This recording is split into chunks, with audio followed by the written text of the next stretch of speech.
Bueno, bueno. Bien, entonces no hay duda respecto a lo que vimos ayer. Yokari, Jimena, Susana, Sofía, por ahí ya se me desconectó Carla, ¿no? Ah, ya volvió Carla. No, vamos bien. Reitero que si estos temas no los llegaron a ver en sus cursos regulares de historia o ya no se acuerdan, pues justo por eso es que estamos haciendo una explicación general para que lo vayan entendiendo y entonces ahí les pediría por favor que ah, me hagan llegar sus dudas, ¿sale? No es necesario apostar a la velocidad si no tenemos claras las cosas. Entonces no hay duda, vamos bien.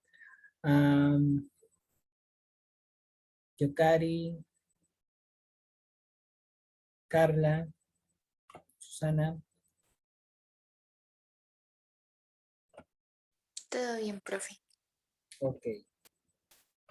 Bueno, entonces vamos a continuar con lo que es la Edad Media, pero ya hacia el final. Estamos entrando entonces a lo que es el fin de la Edad Media, o bueno, ya el comienzo de su decadencia, finales del siglo XIV, siglo XV. Y bueno, entramos a un momento muy importante de la historia, porque como les platiqué antes, a raíz de las cruzadas y de otros eventos que hubieron, el feudalismo va a comenzar a entrar en decadencia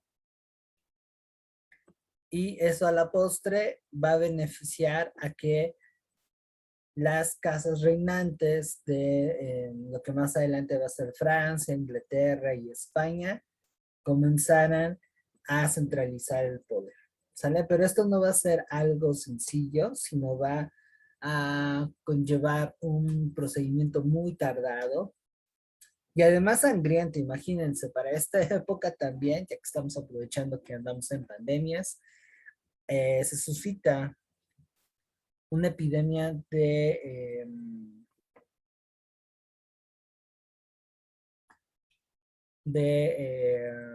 peste que va a reducir bastante la población de Europa. Imagínense, esa epidemia se va a cargar una cuarta parte de la población. Entonces, en esa época literal, su mundo se estaba cayendo a pedazos. Y ahí tenemos otra condición más para que paulatinamente esos feudos comenzaban a agruparse en entidades políticas más grandes, que vamos a denominar reinos. ¿Sale? O sea que aquí empezamos a tener, digamos, eh, la primera ocasión en que hay unidad de Francia, unidad de Inglaterra, aún en España no, y que también se va a materializar a partir de procesos más específicos. No vamos a citar el caso de 3 países que son, digamos, de los primeros en definirse como monarquías nacionales. En el caso de España, bueno, lo que más adelante va a ser España, va a tener sus raíces a partir de lo que ellos conocen como la reconquista española, ¿no? Que bueno, aquí cabe acotar que ni fue reconquista como tal. Para contarles el chisme, más o menos por ahí del siglo VII, los árabes van a saltar del norte de África a la península ibérica y paulatinamente van a dominar la mayoría de ese territorio. Recordemos que para aquella época los visigodos, que era un pueblo de origen germánico, se habían asentado ahí, entonces van a caer en manos de los árabes, pero los restos de esos reinos se van a conformar como estados cristianos que más que reconquistar, van a conquistar esos terrenos. Se van a tardar pues un montón, como 700 años. ¿Sale? Entonces, a raíz de la expulsión de los musulmanes, que para esa época van a estar en decadencia, va a haber una idea de que pertenecemos a algo más grande, ¿no? Aquí se conjuga, por ejemplo, la unión de los dos reinos cristianos más poderosos de ese lugar, Castilla y Aragón. Los conocemos muy bien porque pues ese matrimonio fue el de Isabel y Fernando. Ellos le van a dar, digamos, como la puntilla de lanza a la ocupación musulmana. También aquí vamos a entender un poco esta cuestión de la conquista de Mesoamérica, porque la religión católica va a ser un elemento que va a cohesionar a la gente de esa sociedad. Es decir, no van a separar lo católico de lo que más adelante va a denominarse español. Entonces, toda esta devoción de luchar contra el infiel que se había mostrado en contra de los árabes, se va a plasmar más o menos cuando manden estas expediciones, que por cierto no estaban conformadas por el ejército español, así es que tampoco no podemos hablar de una conquista como tal, sino más bien era de gente que en el mejor de los casos tenía antecedentes de haber tenido familiares que pelearon en este proceso de la reconquista, y lo digo entre comillas, española, pero también que no tenían manera de sobresalir socialmente. Acuérdense que estamos ante una sociedad muy desigual. Entonces, bueno, ese tipo de personas se asociaron y vinieron aquí, ¿sale? Y todo esto fue consecuencia de lo que fue la reconquista, porque digamos que después de que terminan de ocupar el último reino árabe, lo que hoy es España, que es el de Granada, va a dejar a Castilla y Aragón muy ricos, ¿sale? Pero también con una fuerte presión social porque no saben qué van a hacer con tanta persona que se rifó a los guamazos, ¿sale? Ni cómo vamos a poder solventar este problema de que muchos que pelearon no van a poder subir socialmente por esta cuestión del linaje. Así es que lo que les va a ofrecer Cristóbal Colón en 1492 de irse a buscar nuevas rutas comerciales, también les va a caer de perlas, porque eso va a llevar a que esta gente que digamos no tiene cabida en la sociedad castellana y aragonesa de fines del siglo XV, van a poder, digamos, ver esas expediciones como un desahogo. ¿Sale? Entonces, bueno, también ahí entendemos por qué el Santo Oficio empieza a ser muy, muy importante. ¿Vale? ¿Dudas respecto a lo que ocurre en España? ¿Y por qué es un caso particular en Europa? Profesor, me perdí mucho de la clase. Sí. No, estamos apenas calentando motores, estamos viendo estos procesos de centralización política que va a dar pie a las primeras monarquías nacionales. ¿Sale? Así Ok, es que no te apures. Ahora, gracias. de nada. Ahora, una particularidad que vamos a ver con los reyes católicos y que después se va a ir reproduciendo en otros escenarios es que la justificación del poder, es decir, del por qué tienen que reinar una familia que vamos a llamar dinastía o linaje, va a ser a partir de una elección divina. O sea que ahí, a partir de aquí, entre el siglo XIV y siglo XV, se empieza a hablar del derecho divino. Es decir, Dios va a escoger a un determinado personaje que va a heredar un determinado reino, ¿no? En este caso, por eso también los católicos van a ser, perdón, los reyes católicos van a ser muy fijados con la religión, porque eso es algo que va a justificar su poder. Y de hecho, en las ceremonias reales, les cuento que cuando una persona era consagrada como rey, este título venía de un hombre proveniente de la clase de la Iglesia Católica. O sea, era un obispo, un arzobispo, un cardenal, o a veces el mismo papa, el que elevaba a estas personas a las figuras de los reyes y le concedía esta autoridad, digamos que haciendo una especie como de bautismo, más bien poniéndole sobre la cabeza aceite, que supuestamente estaba bendecido, ¿no? Entonces ahí empezamos a ver la unión de lo que es la iglesia con la monarquía, que eso es algo que se va a definir bastante durante los siglos posteriores. ¿Va? ¿Hasta aquí hay algún comentario?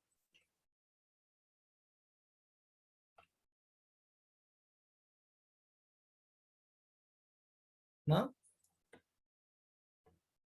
Ok, gracias Jimena. Vientos. Ahora, el caso de Francia va a ser un poquito más sangriento, por así decirlo, porque la conformación del Reino de Francia va a tener sus orígenes en sus rivalidades con Inglaterra. La razón de esto es que las familias que gobernaron ambos países y la alta nobleza de esos reinos van a tener feudos en ambos lugares.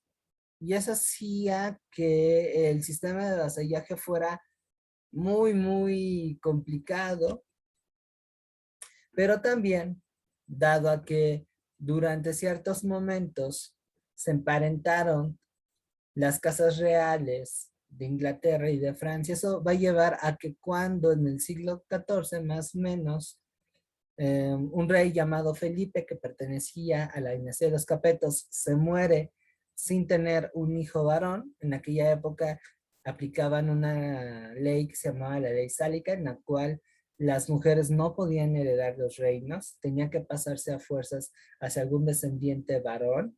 Entonces, digamos que el pariente del rey, que era de origen inglés y que en ese momento era rey de Inglaterra, dijo, bueno, como no hay descendiente directo, varón de este pariente y únicamente quedan hijas, entonces eso quiere decir que yo, siendo rey de Inglaterra, por el hecho de que mi madre era prima de este rey, a mí me corresponde ser también rey de Francia. Entonces, eso va a suscitar una guerra que va a durar como 100 años. De hecho, en este contexto se desarrolla la historia de Juana de Arco, una campesina del sur de Francia que dice escuchar el llamado de Dios e incluso se va a vestir de hombre para luchar contra los ingleses. Eso es una historia muy padre, pero también muy trágica, la de Juana de Arco, que muere quemada ya a los 19 años. Pero bueno, en este relajo, la nobleza de Francia se va a dividir. Una parte va a respaldar al rey inglés y la otra va a respaldar a quien consideran como rey de Francia. Entonces, es un conflicto muy largo, de más de 100 años incluso, pero que de alguna manera va a generar también una idea de conciencia de pertenecer al reino de Francia. Entonces, la consecuencia de la guerra de los 100 años va a conllevar a tener aquí por primera vez la idea de lo que es ser francés. Y en ese momento, la dinastía que va a quedar gobernando por un buen rato va a ser la de los Valois. O sea que al final la gente que proviene de Francia sí, digamos, hace respetar sus derechos al trono y eso hace que la influencia inglesa sea suprimida. Los territorios que dominaban los nobles ingleses y el mismo rey de Inglaterra iban a pasar ya a propiedad de Francia. O sea que territorialmente aquí vemos no solamente una centralización, sino una unificación. Y ya yéndonos con Inglaterra, la cosa ahí no va a parar. El último rey que combate en Francia aspirando al trono de ese lugar va a morir sin descendencia. Y digamos que como si fueran los terrenos de la abuela, van a haber al principio dos familias que se van a disputar el trono porque ellos en un determinado momento de la historia medieval de Inglaterra van a ocupar el trono. O sea que antes de todo este relajito, los Lancaster van a ocupar, bueno, ocuparon el trono en algún momento, después van a ser sustituidos por los York y así se las van a llevar, ¿no? Hasta que, bueno, muere este rey y ambas familias dicen, no, pues es que nosotros tenemos derecho, hagan de cuenta como cuando sucede con los terrenos de la abuelita, que los tíos se ponen al tiro y se contrademandan y demandan para ver pues, quién se queda con las propiedades. Acá va a suceder lo mismo.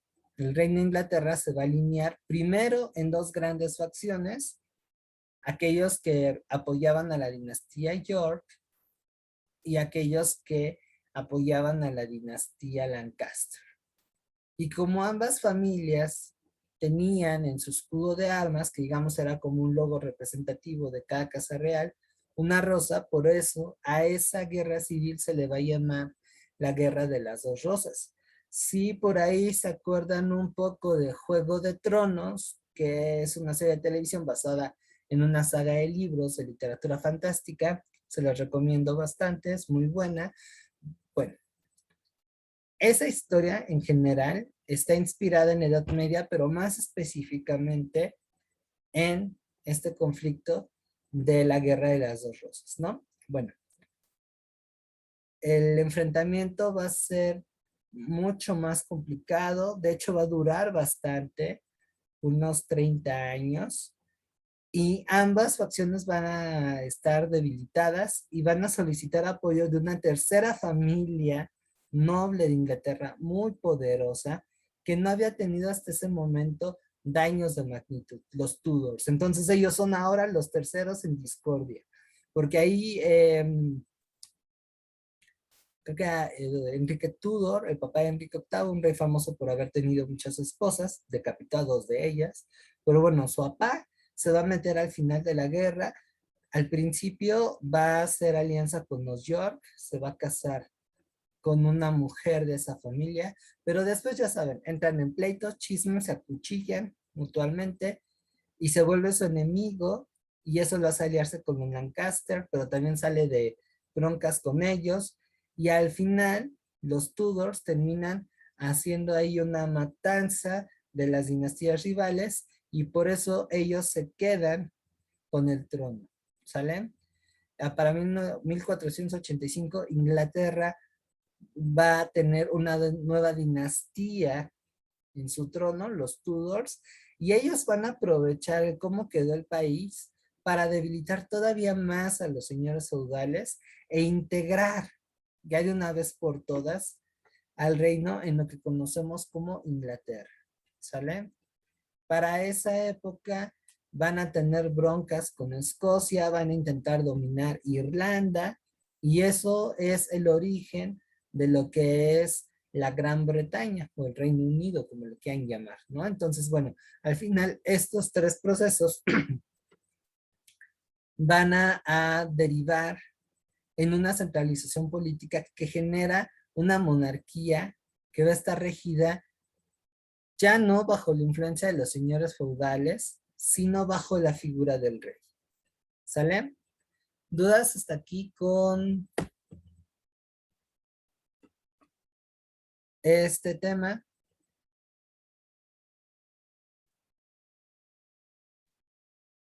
No, profesor. ¿No? Gracias. ¿Los demás cómo vamos? Todo bien. Si por ahí se revuelven con tantas cuchilladas y masacres, no hay... Ah, no te preocupes, Jimena, te lo vuelvo a explicar. La Guerra de los Dos Rosas va a ser la consecuencia, digamos, una consecuencia directa de la Guerra de los 100 años. Acuérdate que la Guerra de los 100 años es un tiro que se van a aventar los franceses contra los ingleses por ver quién queda como rey de Francia. Bueno, se acaba esa guerra, pierden los ingleses, el país acaba muy debilitado y eso va a dar pie a que varias familias se peleen el trono de su país.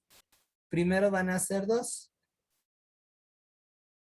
los Lancasters y los York, y ya después cuando el enfrentamiento se puso más canijo, entran los Tudors, al final son los que ganan. ¿Sale? En cuanto a la guerra de los 100 años, es un nombre nominal, en realidad no dura 100 años como tal, así se le conoce. Me parece que en general duró 132 años, pero no crean que se las aventaron de corrido. Hubieron épocas en que ambos países hacían treguas, ya sea para dominar rebeliones campesinas, porque al final todos estos conflictos los llegaba a pagar la gente a través de sus impuestos, pero también am, por las epidemias. Acuérdense que estamos en el siglo XIV y está pegando muy fuerte la peste negra. Recuerden las condiciones también sanitarias de la época. Entonces, eso va a dejar a ambos bandos muy golpeados y por eso van a hacer en ciertos momentos una pausa, pero después el conflicto se va a reanudar. ¿Sale? Entonces, en esta situación tan intermitente, me parece que la guerra dura no 100 años, 132. Ese dato se los preciso más adelante. Pero bueno, la idea de los 100 años alude a que pues, duró un montón. Fue de las guerras medievales más largas. Y todo porque no reconocían el derecho al trono de las mujeres en Francia. Y porque a las casas reales les daba por casarse entre sí. Pero profesor, entonces los Tudor o los Budor, que fueron los últimos que llegaron, los que ganaron, fueron los que se quedaron reinando Francia o No, Inglaterra. en Inglaterra.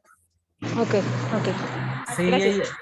de nada, ellos fueron los terceros en discordia. Les digo, los Lancasters y los York se dan hasta con las almohadas y quedan tan debilitados que en aras de buscar apoyo, los dos se acercan a los Tudors, que era una familia noble muy poderosa, que digamos jugaba a dos frentes. A veces apoyaba a los York, otras veces apoyaba a los Lancasters y así se la llevaba.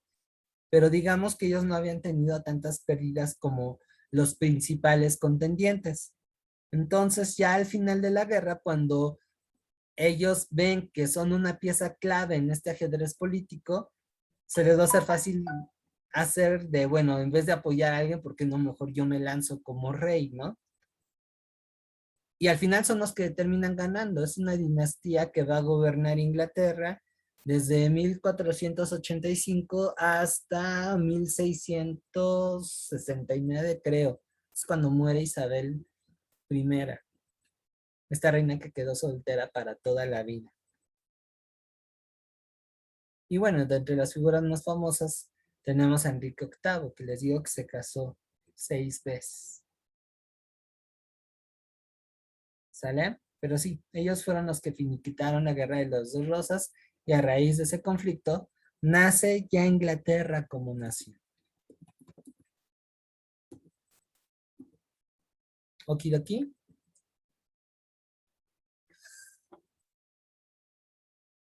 ¿Estás? Sí, todo bien. Ok. Ahora vamos a entrar al segundo punto que va a marcar el fin de la Edad Media, que va a ser el Renacimiento. Y aquí me gustaría iniciar ese tema con una lluvia de ideas. ¿Qué me saben del Renacimiento, chicas? ¿Qué es? ¿Con qué se come? ¿Por qué es tan importante?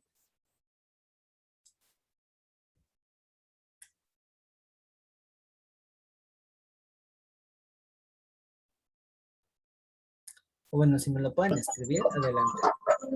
Del reino renacentista, perdón, profesor, no Ajá. tiene nada que ver con con la cultura gótica. Me refiero a lo de las iglesias que eran terminada en punta. No, eso más bien es un estilo artístico que se desarrolla durante la Edad Media, el gótico. El Renacimiento es como, según yo, no sé, Ajá. es como la transición que hubo de la Edad Media a lo moderno, ¿no? Ahora sí que a la Edad Ujú. moderna, por así decirlo.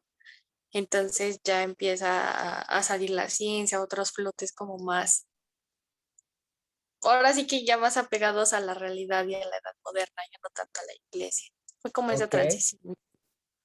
ok, sí va por ahí. No, Hablamos eso de... no es la, A ver, profesor, perdón, sí. eso no era la ilustración, o también la ilustración está dentro del renacimiento. No, digamos que el Renacimiento va a sentar las bases de lo que mucho tiempo después va a conocerse como la Ilustración.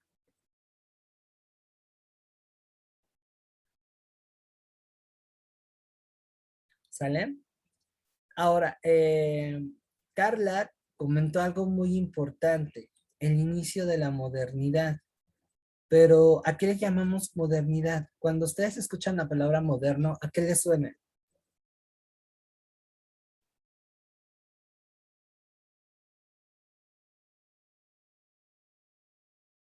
A lo actual, ok, bien Jimena, sí, alude a lo presente. ¿Qué más? Me suena que algo cambia, deja de ser algo y se transforma o pasa por otra cosa. Ok, estamos hablando de cambios, muy bien. ¿Qué más? Aquí es cuando extraño el pizarrón y los plumones porque me apuntaría lo que me comentan. ¿Qué más? ¿Qué más? ¿Qué más? Algo innovador. Algo innovador, ok, muy bien. Están diciendo cada vez cosas más interesantes. ¿Qué más?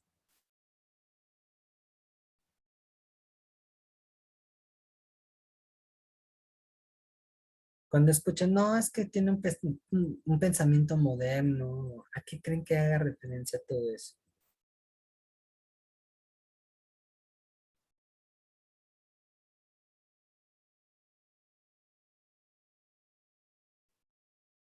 Algo fuera de lo común. Sí, sí, estamos hablando, cuando hablamos de la modernidad o lo moderno, estamos haciendo referencia a una ruptura, o sea, a algo que está cambiando, exactamente, y que lo mantiene como lo actual, lo de hoy, ¿no? Entonces, esa idea de la modernidad va a entrar con el Renacimiento.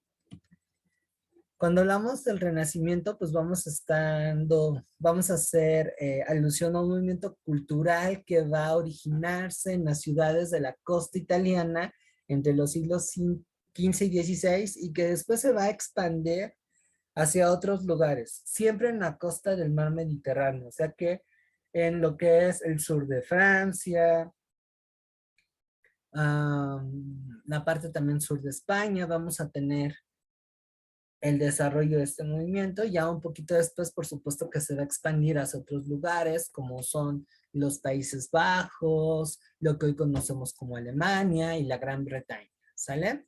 Entonces, este movimiento se va a particularizar por poner al hombre como centro de las preocupaciones intelectuales. Recordemos que durante la Edad Media, por todo lo que se estaba viviendo, más que el hombre, era Dios. Y eso inclusive lo podemos ver en el arte. Por eso en el arte medieval no había tanto interés en generar una forma proporcionada al momento de dibujar al ser humano, ¿no? Si ustedes ven los vitrales de las catedrales medievales, las pinturas que se llegaron a desarrollar en esa época, déjenme ver si por aquí tengo algún ejemplo. Ándenes, sí, ya.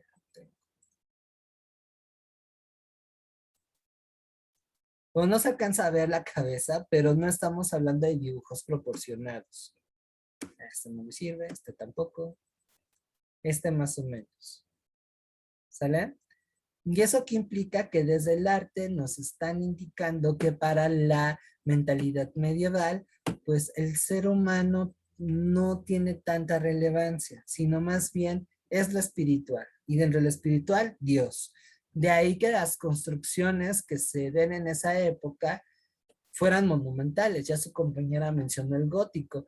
Y si ustedes hacen un análisis de lo que nos expone el gótico como estilo artístico, nos está figurando, nos está mencionando que a pesar de la grandeza, el mundo terrenal es mundano, es oscuro. Por eso vemos que en las catedrales están rematadas de gárgolas, que lo que vale la pena es lo que no se puede mostrar, es decir, el paraíso, ¿sale? Entonces, esa mentalidad va a comenzar a cambiar, no solamente desde el siglo XV, sino un poquito antes del siglo XIV. Aquí tuvo mucho que ver el intercambio cultural que hubo entre cristianos y musulmanes como producto de pues, agarrarse espadazos durante las cruzadas, ¿no? Entonces, ese evento va a cambiar el chip a mucha gente. Y entonces va a comenzar a reconocerse que el ser humano es una criatura muy especial, que el ser humano al ser imagen y semejanza de Dios, guarda una similitud con él. Y aquí se comienza a recuperar las ideas que se planteaban en Grecia y Roma, donde el ser humano tenía la capacidad de mirar al mundo de una manera razonable, que tenía también la cualidad de elegir sobre su propio destino. Todavía durante la Edad Media se pensaba que no se podía escapar del plan que Dios había hecho para con el mundo. Y la ruptura que va a generar el Renacimiento es que no, el hombre tiene la capacidad de tomar sus propias decisiones, de construirse a sí mismo. Y aquí, por primera vez en la historia, se alude a la idea de un progreso, es decir, de superar nuestros estados actuales para aspirar a algo mejor. ¿Sale? Estos tres elementos, perdón por el cambio de voz, pues estoy chavo, libertad, razón y progreso, es lo que va a denominar y lo que va a definir el pensamiento moderno y por ende la modernidad misma.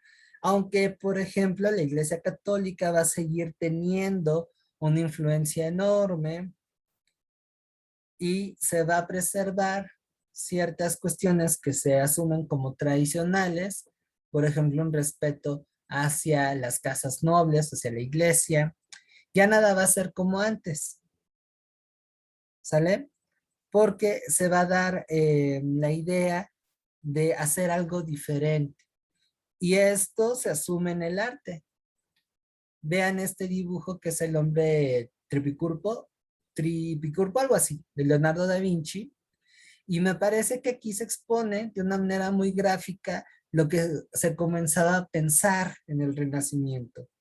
El hombre como centro del mundo, lo cual le va a dar la capacidad no solamente de entender su entorno, sino de transformarlo. Y ahí tenemos la semillita de lo que va a generar la ciencia occidental.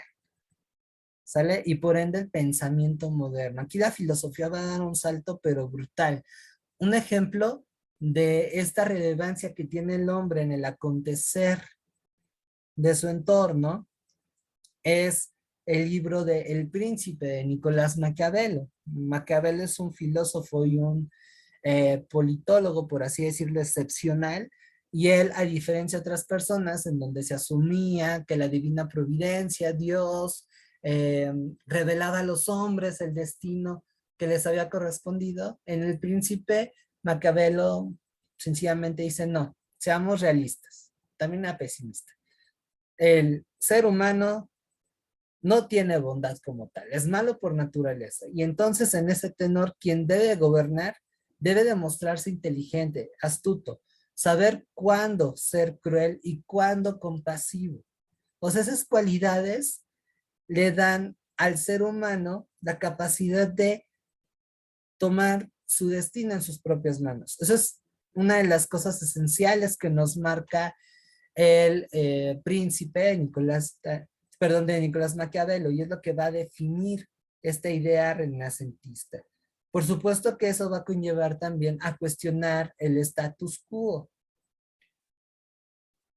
el sistema feudal, la preeminencia de la Iglesia Católica. Vamos a empezar a ver aquí algunos antecedentes de la Reforma Protestante. Y algo muy interesante, saber de todo para poder entender mejor la realidad.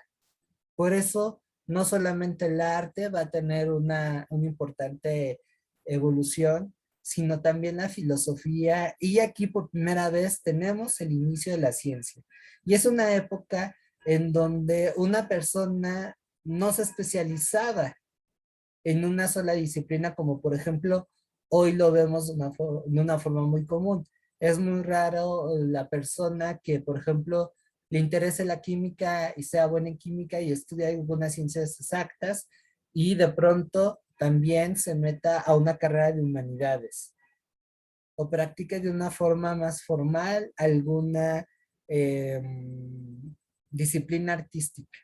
En la actualidad, tristemente, no es así. Y eso, por ejemplo, lo podemos ver en nuestra educación. Aunque nos bombardean de química, física, historia, matemáticas, tristemente es bajo una cuestión segmentada, como si no tuviera nada que ver. En el Renacimiento es todo lo contrario. No había una distinción entre una persona que ejerciera, por ejemplo, el estudio de los músculos y a la par fuera dibujante o pintor. Es más, necesitaba una serie de habilidades artísticas para poder hacer esta chamba de, digamos, lo protocientífico. ¿Sale? Y este mil usos, como podríamos llamarle, va a ser el modelo de erudito y de figura que va a darse en el Renacimiento. Y para no irnos muy lejos de esa cuestión, pues tenemos a las 4 tortugas ninja. Estos patos, los que vemos aquí, que por cierto me encanta esta imagen, está muy buena, no solamente fueron destacados pintores, sino que también estuvieron haciendo otra chamba. Y eso que tal no les caía la crisis económica. El caso más comercial, Leonardo da Vinci, quien, por cierto, sí se gana el mote de ser el todólogo del Renacimiento. ¿Alguien sabe algo sobre Leonardo, más allá de que sea el líder de las tortugas ninja? Aquí nada más me falta Splinter. ¿Alguien sabe algo sobre Leonardo da Vinci?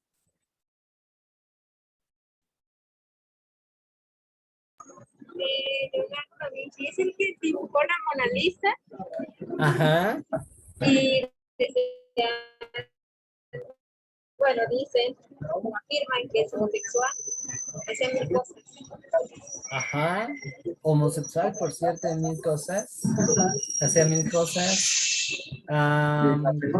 También, ajá, sí, sí, adelante.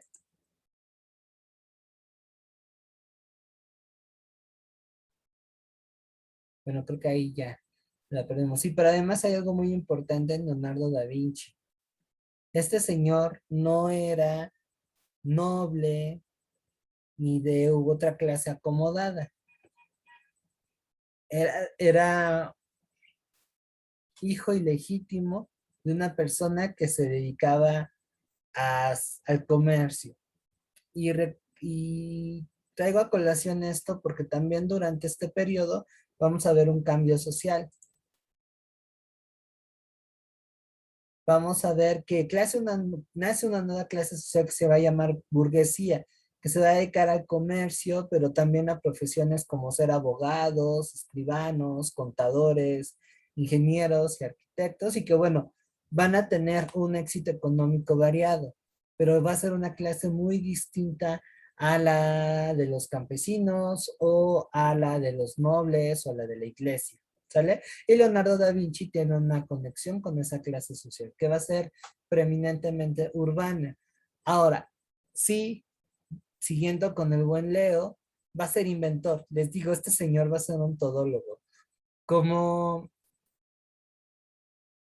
curioso de la anatomía, va a ser uno de los primeros en dibujar los músculos que hay en el cuerpo. De hecho, va a pagar para que le entreguen cadáveres y él en el sótano de su casa los comenzará a diseccionar. Cosa que, por cierto, está prohibida y que si te cacharan en hacerlo, pues te metías en broncas con la iglesia. También va a ser un ingeniero bastante hábil. Va a crear, no el primer avión como tal, Yokari. Más bien sería, pues, la primera máquina voladora, porque lo que este cuate diseñó es una cosa que está a mitad de camino entre avión y helicóptero. Luego les mando el modelo de que él diseñó. También va a ser el primero que va a crear un tanque de guerra como tal. ¿Sale? Entonces, como sucedió con muchos otros personajes, y aquí rescatando lo que comenta Sophie, va a ser famoso también por sus pinturas. La Mona Lisa, La Última Cena, El Nombre de Vitruvio, que más bien va a ser un dibujo. Por ahí creo que tiene otra que se llama La Virgen María amamantando a su hijo, que bueno, está preciosa. Y incluso va a ser poeta el güey. O sea, es un todólogo. No es el único. El caso de su antagonista, Leonardo, este señor, pues bueno, va a venir de una clase más acomodada. va a ser famoso por sus obras como escultor y como pintor, el David, los frescos de la Capilla Sixtina. También va a ser arquitecto, ingeniero y bueno, eso va a ser algo muy recurrente dentro del Renacimiento, ¿sale? En pocas palabras, surge una forma de ver el mundo distinta a la que se daba antes y eso va a generar cosas nuevas.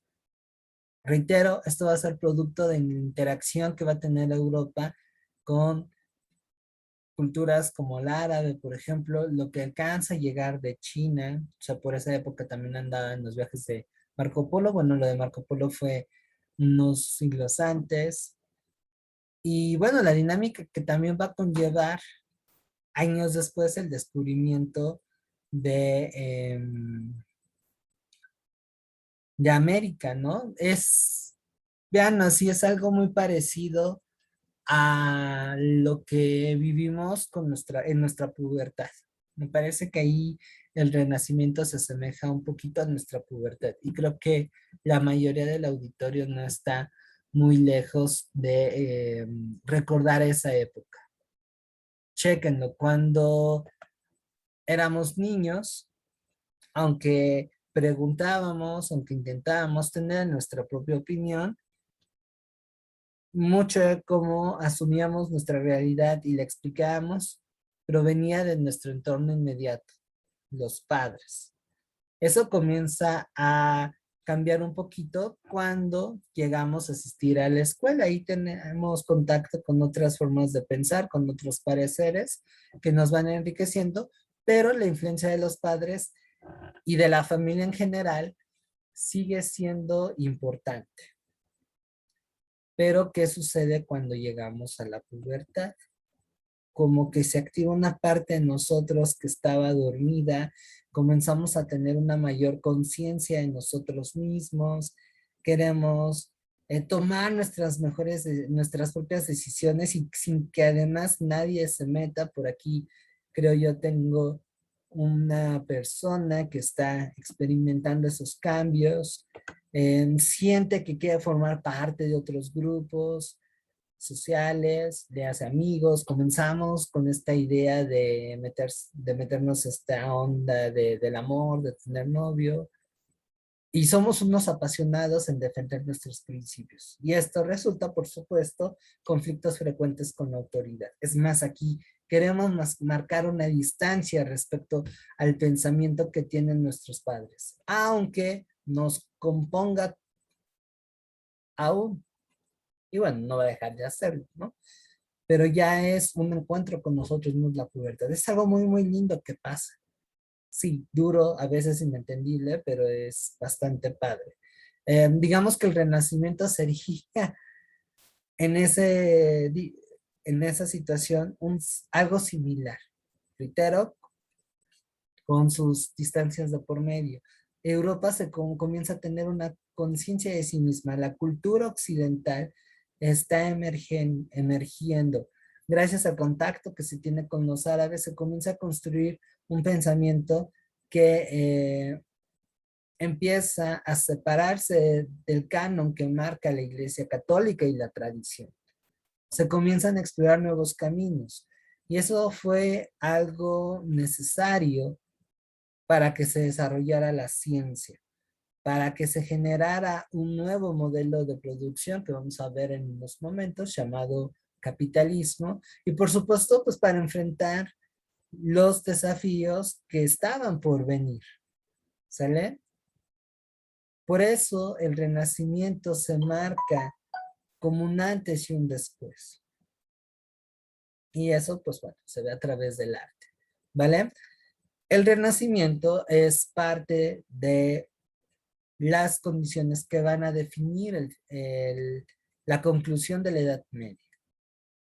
¿Sale? Además de esto, pues viene un acontecimiento que va a ser capital. Y es que en el Medio Oriente, específicamente en lo que hoy es Turquía, un pueblo de religión islámica que se llama los turcos otomanos, paulatinamente van a ir adquiriendo un mayor poder, lo cual los va a volver una amenaza hacia los reinos cristianos de Oriente, incluyendo el Imperio Bizantino, y ellos en 1453 van a tomar esa ciudad, lo que hoy sería Estambul. Es importante la conquista del Imperio Bizantino y particularmente la capital de Constantinopla por varias cuestiones. Políticamente, con esto, el Imperio Turco comienza a amenazar a Europa del Este. Además de lo anterior, los turcos ya no permiten que a través de Constantinopla entren productos que vienen del Extremo Oriente y que, bueno, eran un negociazo para los mercantes europeos. Piensan en ciudades como Venecia, como Génova. Los turcos dicen, nada, ni madres, este negocio ya es mío. Así es que chíngate y búscate nuevas rutas por donde irte. Esa necesidad va a orillar a que se desarrollaran una serie de exploraciones geográficas que hicieran que el mundo pues, fuera más grande de lo que se pensaba. Aquí van a ver 3 reinos europeos que van a ser la vanguardia en estas empresas. Tenemos a los portugueses que van a empezar a explorar hacia el sur del continente africano y lo van a bordear hacia el este para llegar hacia la India y China, que eran, digamos, los proveedores de esas mercancías tan solicitadas en Europa Occidental.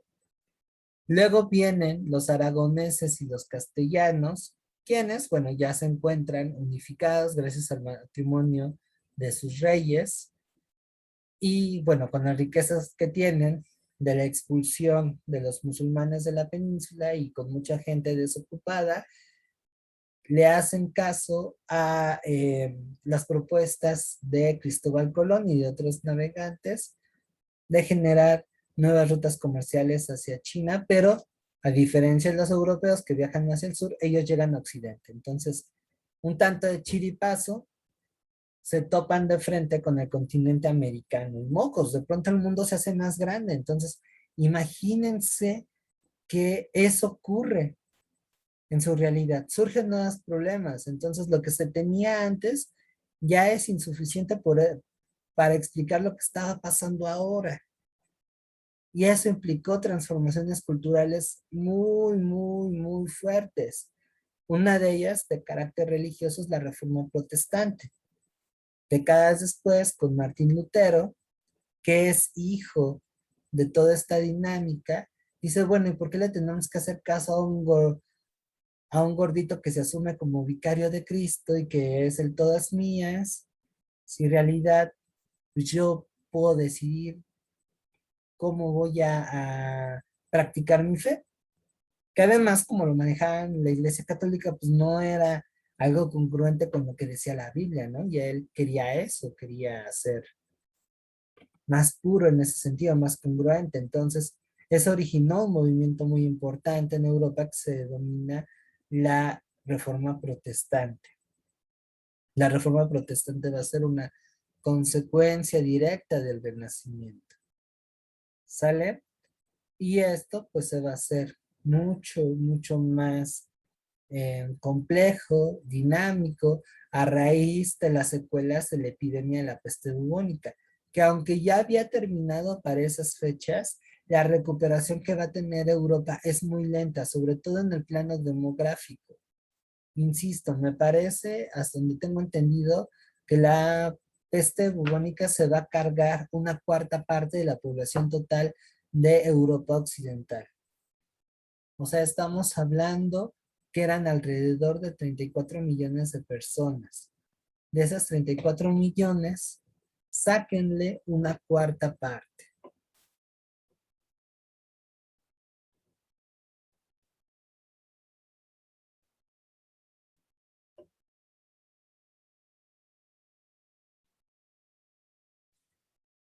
Así que la peste perdón, otro blooper. La peste bubónica se cargó la vida de 8.5 millones de europeos. Recordamos que en esta época la esperanza de vida era alrededor de 40 años, si bien te iba. Y también pues por cualquier cosa te podías morir. O sea, los conflictos no acababan. Entonces, imagínense el costo que tuvo que encarar Europa para reponerse de todo este relajito. Así que el mundo medieval ya se tambaleaba.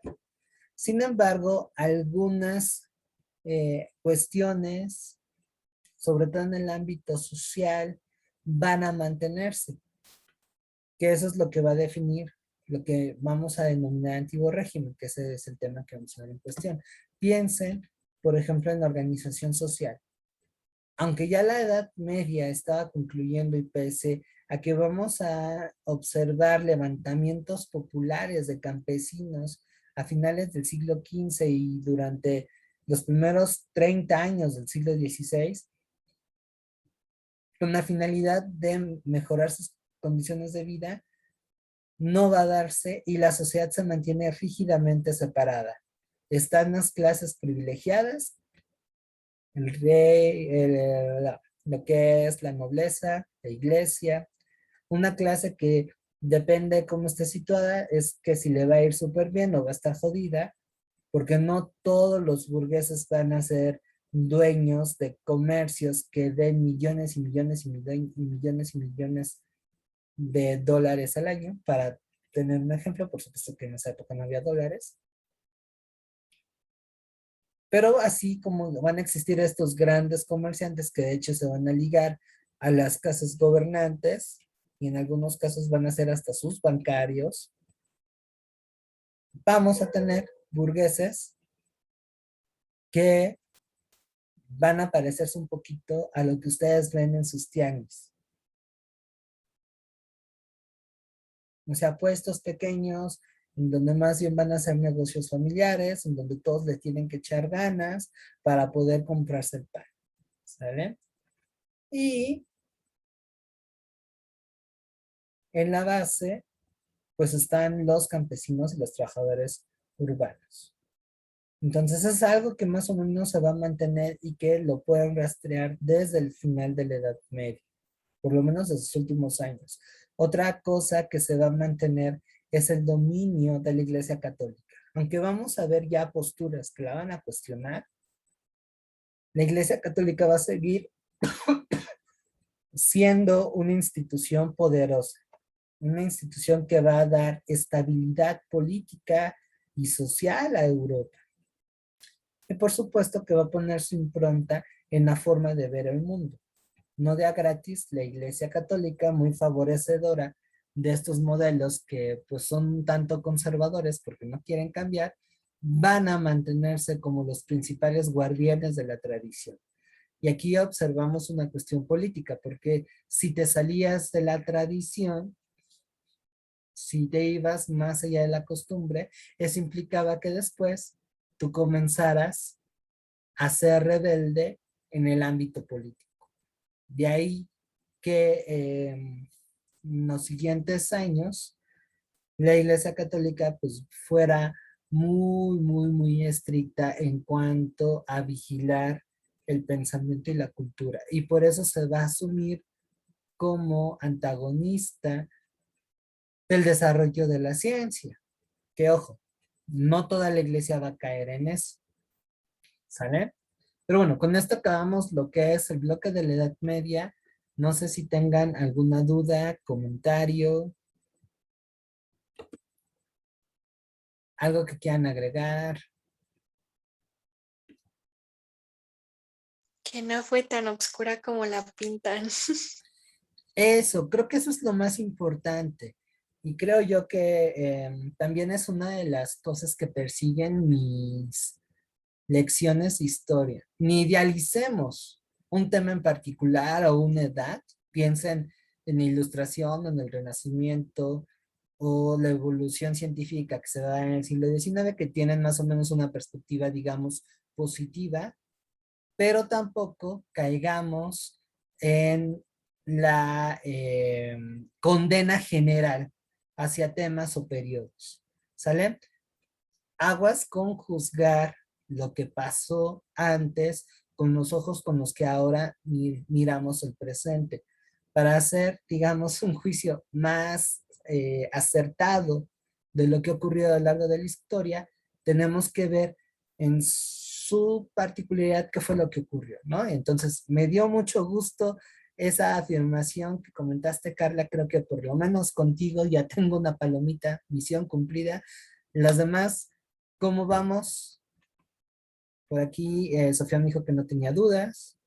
Ojalá sea así. Jimena, bien, segura,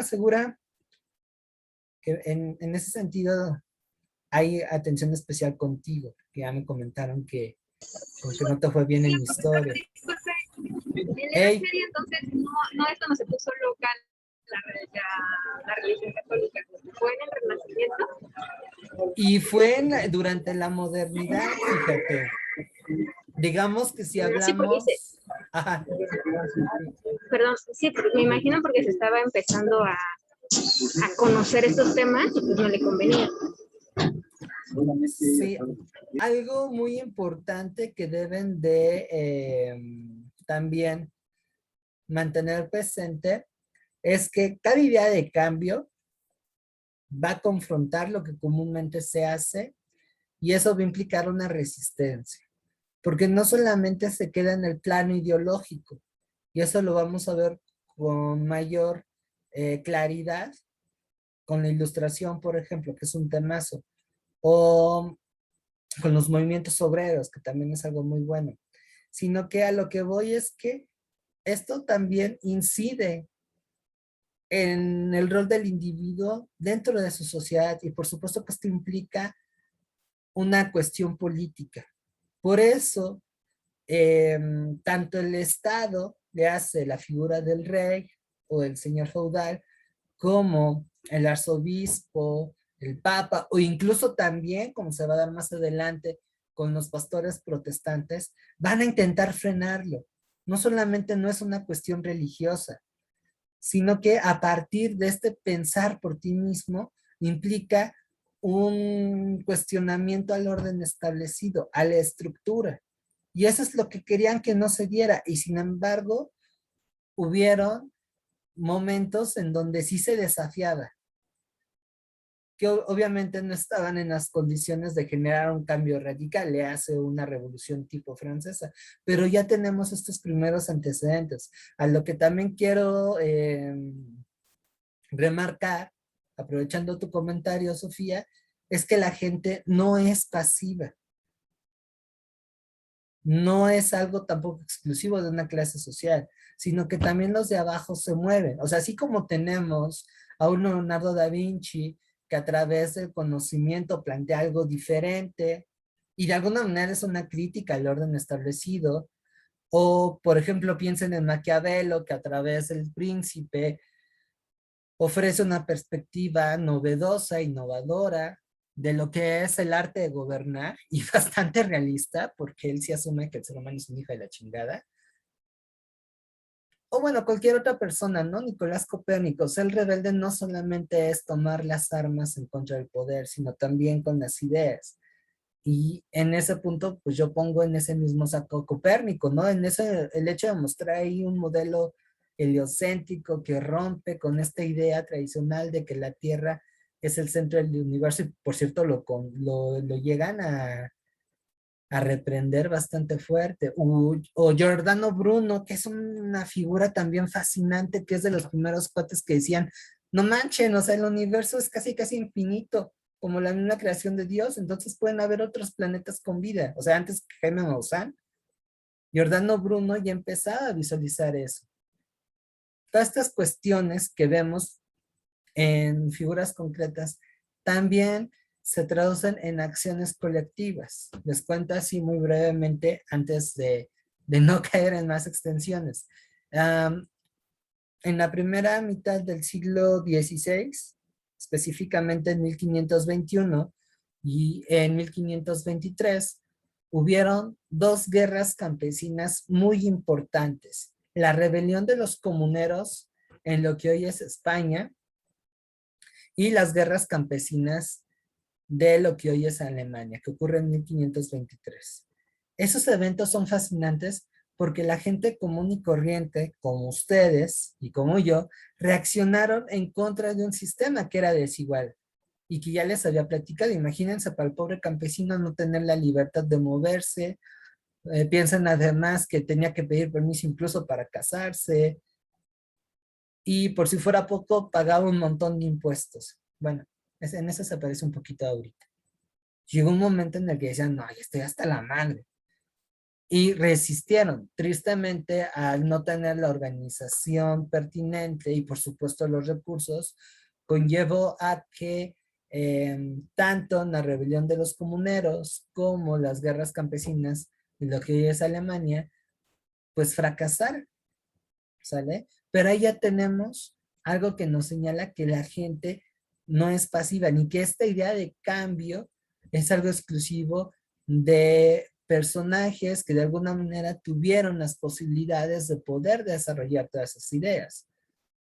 Porque bueno, Leonardo da Vinci tenía a alguien que le pagaba sus 3 comidas al día y no se tenía que preocupar por generar dinero. Bueno, sí, pero no tanto como ustedes o como yo. Otro tanto sucede con Miguel Ángel, que pues, provenía de una familia con lana, ¿no? Y así, si ustedes investigan la biografía de fulano y sutano, que tuvo un lugar en este pedestal intelectual que integra el Renacimiento y, bueno, todos estos vatos que fueron importantes en el siglo XVI, pues van a provenir de clases privilegiadas en su mayoría, burgueses y en menor medida nobles.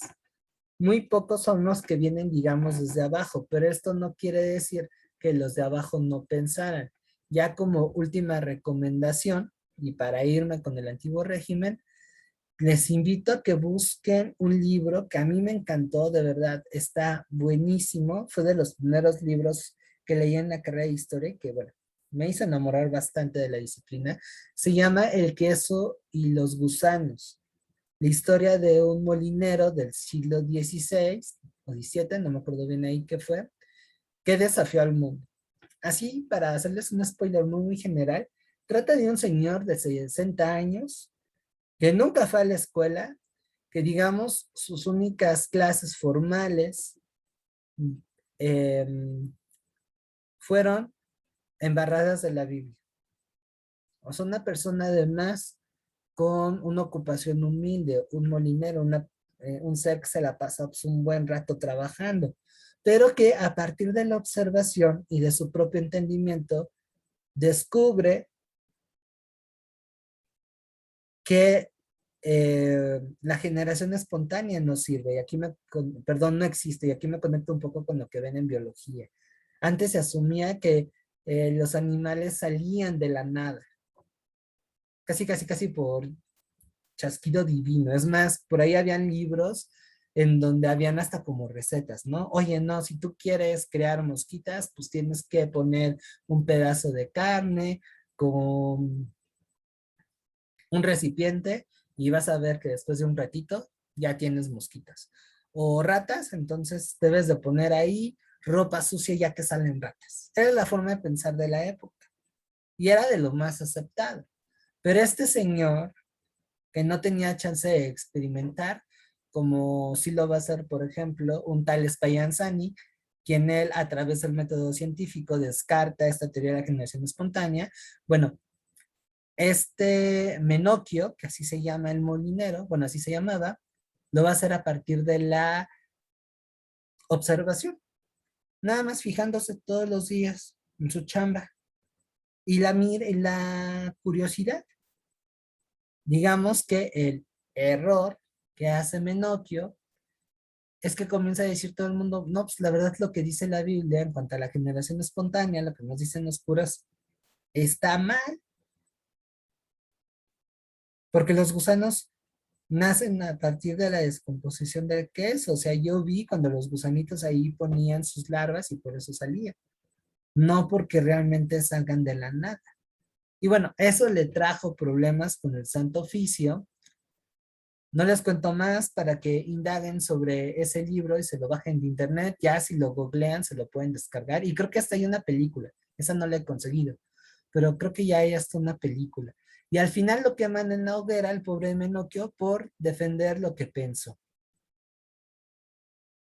¿Sale? Así es que vemos que esta curiosidad innata que nos lleva a la ciencia a tener un conocimiento más objetivo, pues no era algo exclusivo de estas mentes brillantes que aparecen en los libros de historia y de la historia de las ciencias, sino también sucedió con gente que provenía del pueblo bueno, diría Andrés Manuel López Obrador, ¿sale? Y con esos ojos hay que mirar la historia, con esos contrastes, ¿sale? No con generalizaciones. ¿Va que va? Entonces, bueno, en lo que preparo mi presentación,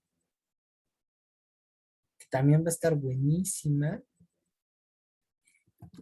les doy unos minutitos para que se levanten de sus respectivas sillas, se estiren, vayan por un vaso de agua y recomenzamos con la sesión. Cuando ya estén listas, porfa,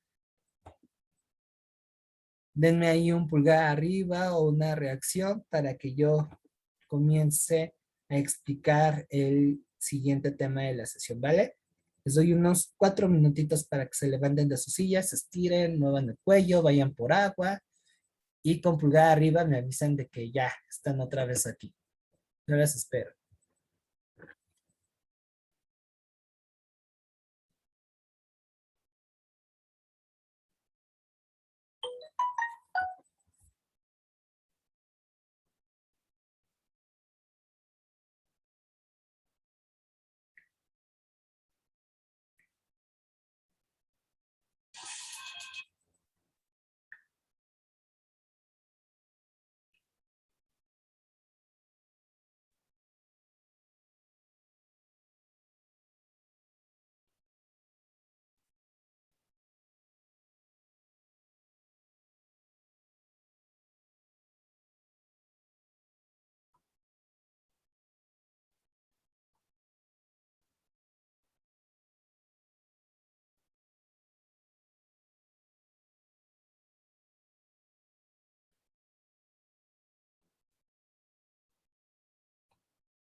¿Listas?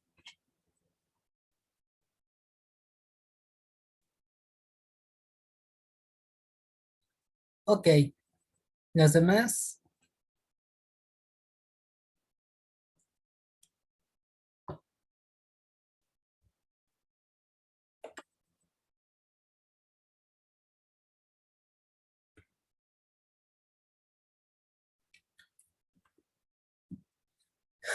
Vale, pues bueno, vamos a comenzar con lo que es la modernidad.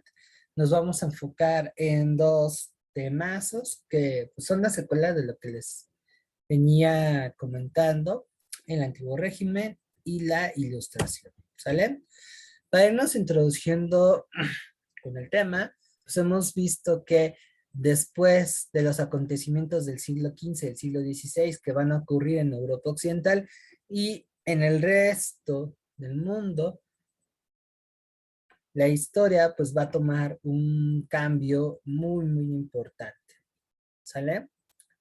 Ya les había comentado que las exploraciones geográficas hicieron que el mundo se percibiera más grande, las rupturas que va a generar desde las ideas del Renacimiento,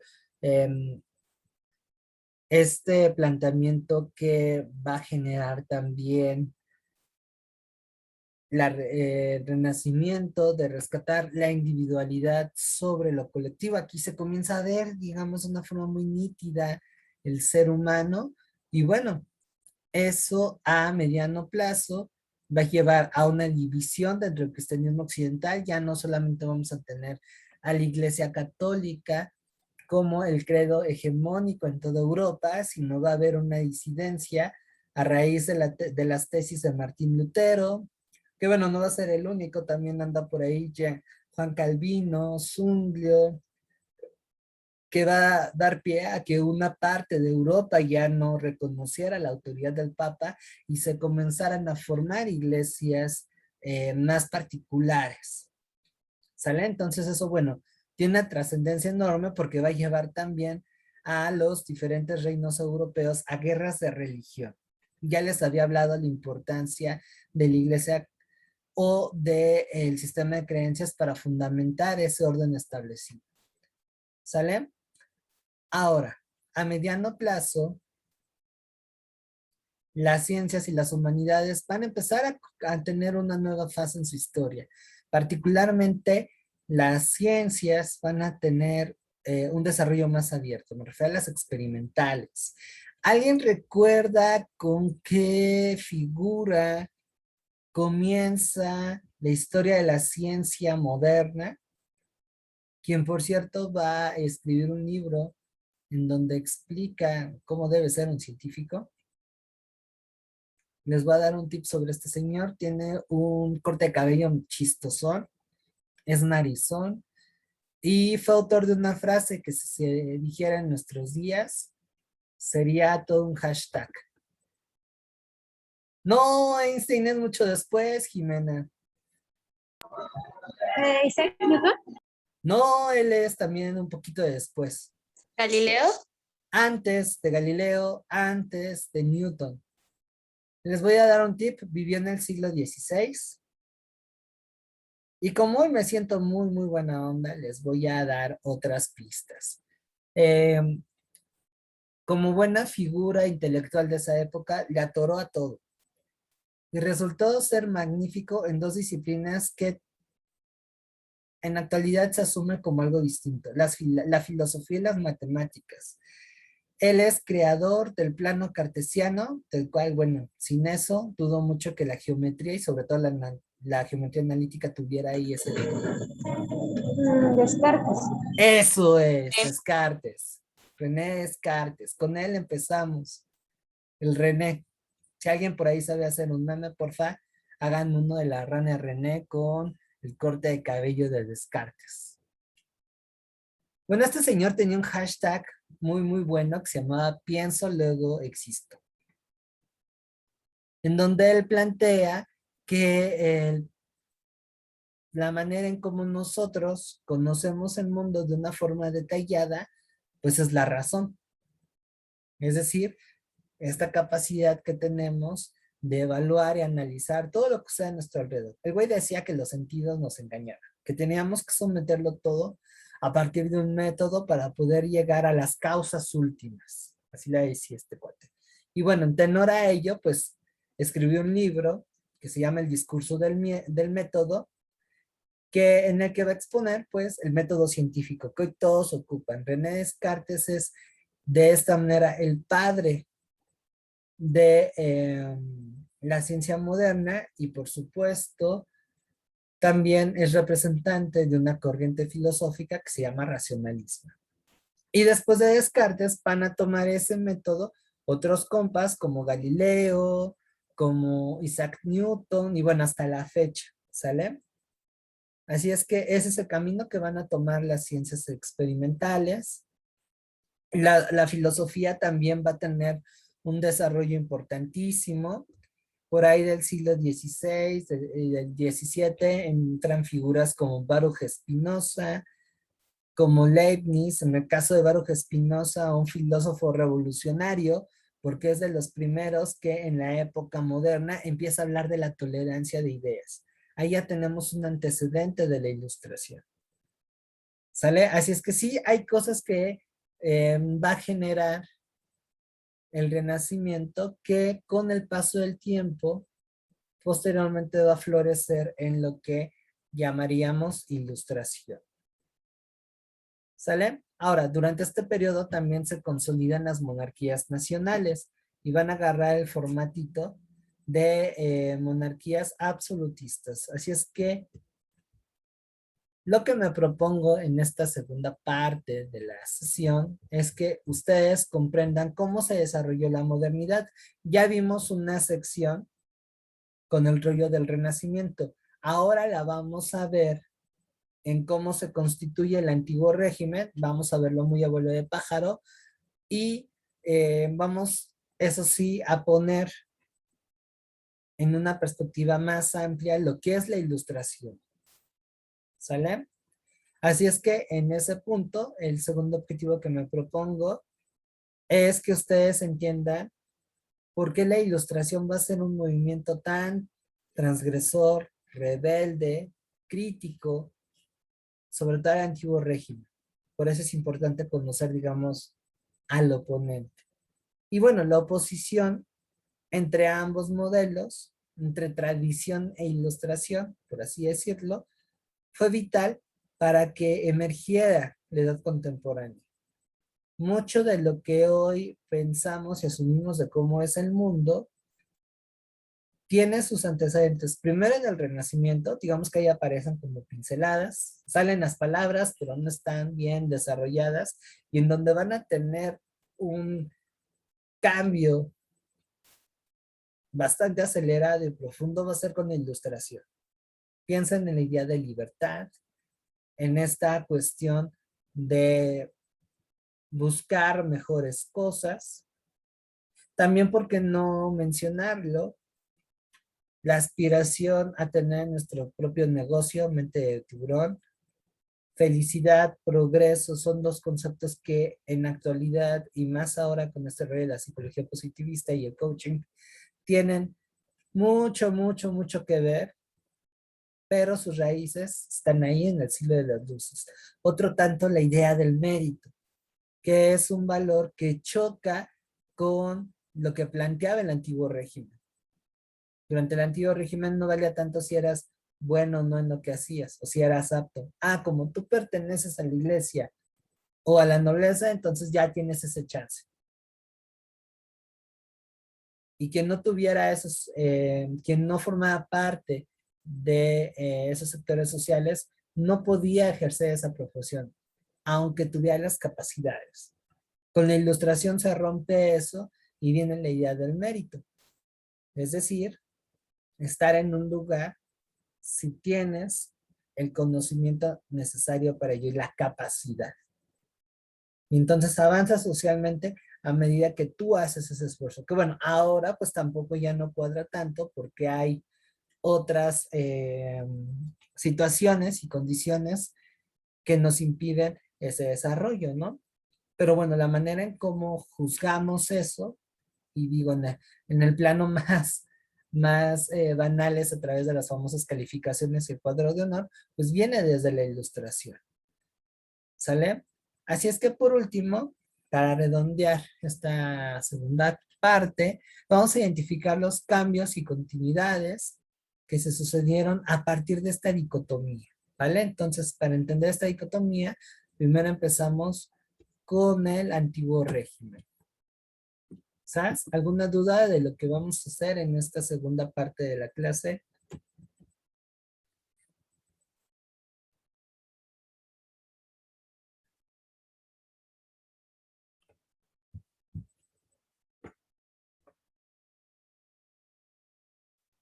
¿No? Pues bueno, para que no les digan y no les cuenten, vamos a empezar por poniéndonos de acuerdo con pues, qué es el antiguo régimen, ¿no? ¿Qué hubo con ello? ¿A qué alude el profe cuando dice ese concepto? Pues muy sencillo. Básicamente, el antiguo régimen es un modelo que se va a implementar en Europa a fines del siglo XV y que se va a extender si somos permisivos hasta 1917. Es decir, con la caída del Imperio Ruso es cuando ya esto definitivamente se va a acabar. ¿Sale? Ahora, en este régimen van a haber una serie de cambios que políticamente vamos a ver la transición de un feudalismo, es decir, de un modelo político gobernado por los señores feudales y que se caracteriza por tener una fragmentación política, a un tipo de Estado ya centralizado bajo la autoridad del rey, la monarquía absolutista. ¿Sale? Esto implica que en cuanto a la figura del rey, ya vemos que es una familia que toma el poder, que va a legar su autoridad a sus descendientes y que lo que va a justificar tal cuestión va a ser el derecho divino, que no es otra cosa que el poder otorgado por Dios. Por ello, en las ceremonias de consagración de los reyes siempre era el arzobispo, el cardenal, que le echaba ese aceite y le ponía la corona y le daba los símbolos de su autoridad, el mundo y el cetro. ¿Sale? Ahora, como características de esta monarquía absolutista, pues tenemos que hay un control sobre la nobleza está sometida al rey, pero eso no implica que la nobleza desaparezca como clase. Va a tener todavía algunos beneficios, ahí tenemos una continuidad respecto a la época medieval, pero bueno, aquí ya no tenemos ese protagonismo que antes tenía. También algo muy relevante que va a ocurrir es en donde también entra hasta cierto punto la reforma protestante, es que los reyes ya no van a estar tan mangoneados por los papas o por los jerarcas de la iglesia católica o protestante, sino ahora es el rey quien nos va a controlar. El caso más claro de esto es Enrique VIII, una persona que cuando recién inició su gobierno era muy cercana a la Iglesia Católica, de hecho hasta ahí se aventó un texto así muy intelectual en el que defendía a la Iglesia de los ataques de Lutero, pero que al no lograr conseguir el divorcio de su primera esposa para casarse con la famosa Ana Bolena, que bueno, eso es todo un merequetengue muy interesante, nos va a llevar a que al final Enrique rompa con la Iglesia Católica y haga algo revolucionario. Él como los rey se asuma como jefe de la Iglesia en Inglaterra y tenga la capacidad de nombrar a los obispos y a los ministros religiosos. Eso nunca antes había hecho. Y ahí se remarca bastante el control que el rey tiene sobre el poder religioso, sobre el clero. Más o menos es un caso que se va a repetir en mayor o menor medida en los reinos católicos, con la diferencia de que ellos no van a romper con el Papa, pero sí van a tener una mayor injerencia en cómo la Iglesia Católica se manifiesta en sus reinos. O sea, les van a poner un hasta aquí. ¿Sale? Una cuestión también muy importante es que aquí vamos a tener ya por primera vez, desde el Imperio Romano, fíjense, así de tardado está el asunto, de la formación de un ejército profesional. Aquí tampoco ya no se depende de la capacidad militar de los duques, de los condes, de los marqueses. Sí van a seguir teniendo mandos en los ejércitos, pero ya no van a ser ellos los que los convocan, sino es el mismo rey, que aquí ya es otro ejemplo de una conciencia nacional, es decir, que yo pertenezco a algo más grande. Tenemos, entre otras cuestiones, una administración estatal y centralizada y el poder hereditario. ¿Vale? Hasta aquí vamos bien respecto a lo que es la monarquía absolutista.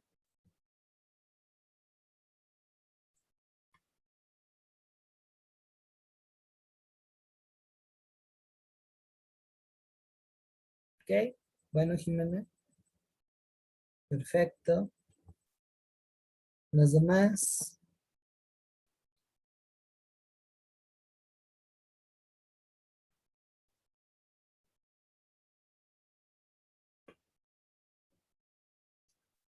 Bien, entonces. Eso es lo que distingue al antiguo régimen dentro del plano político. Ahora, en el ámbito económico, con el descubrimiento de América y la generación de nuevos bienes y la expansión de los lugares en donde se realizan la oferta, bueno, la compra-venta de mercancías, sucede un nuevo modelo que se conoce como mercantilismo. Cabe señalar que el mercantilismo es la primera fase de un sistema económico que perdura hasta ahorita, que conocemos como capitalismo. Básicamente, el capitalismo es un sistema que se dedica a la generación de la riqueza a partir de tres elementos: la inversión de un capital convertido en dinero para generar más mercancía, la explotación de una fuerza de trabajo libre a la cual se le va a pagar un salario para que ellos también se vuelvan consumidores, y de esta manera se complete el circuito de producción-consumo. Y además tenemos la defensa de la propiedad privada. Eso a grandes rasgos es el capitalismo.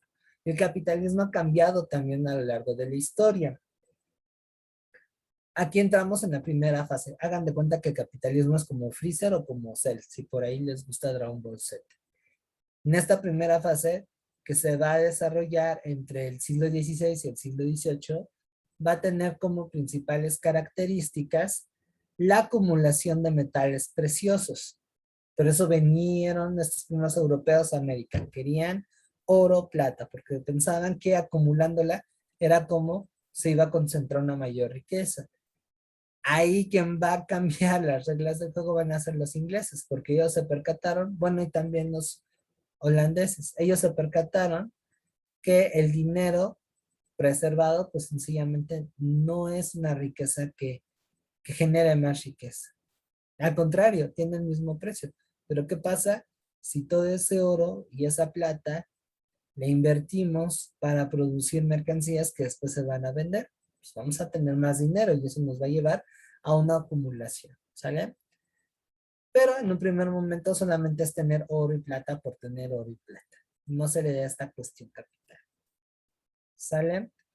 Entre las potencias mercantiles más importantes están Francia, España e Inglaterra, que van a volverse potencias coloniales a raíz de tener extensas colonias en América. El caso ahí más importante es el de España. Por eso decían que España era un imperio en donde no se ocultaba el sol, porque mientras que en un lado había sol, del otro lado había noche. Y cuando del otro lado había noche, en ese lado había sol. Estaba muy, muy interesante. Ahora, el mercantilismo también conllevaba a que el rey decidiera qué vender, a quién venderle, a quién comprarle y qué producir. Aun si el rey no tuviera una jodida idea. ¿Sale? Entonces estamos hablando de una serie de actividades económicas muy restrictivas, pero que bueno, en este primer periodo pues va a funcionar. También aquí la forma de producir va a ser a través de manufacturas. Es decir, pongo a 10,000 vatos a que hagan cada uno una silla, talleres. No vamos a ver esta producción en masa todavía. Eso va a darse durante la revolución industrial.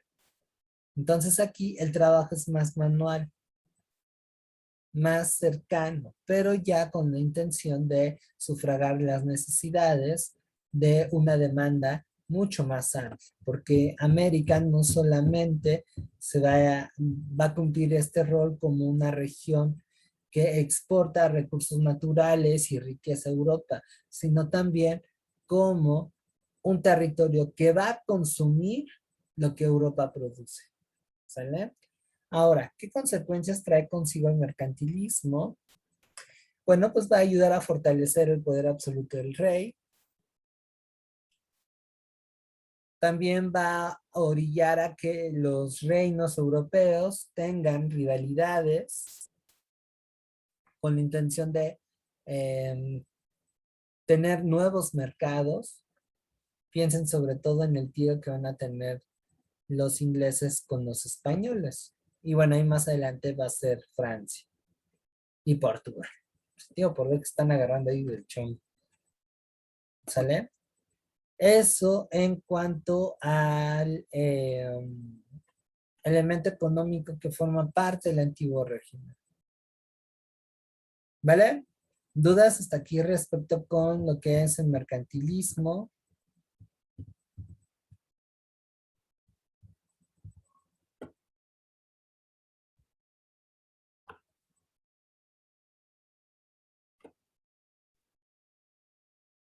Gracias. Las demás, ¿cómo vamos?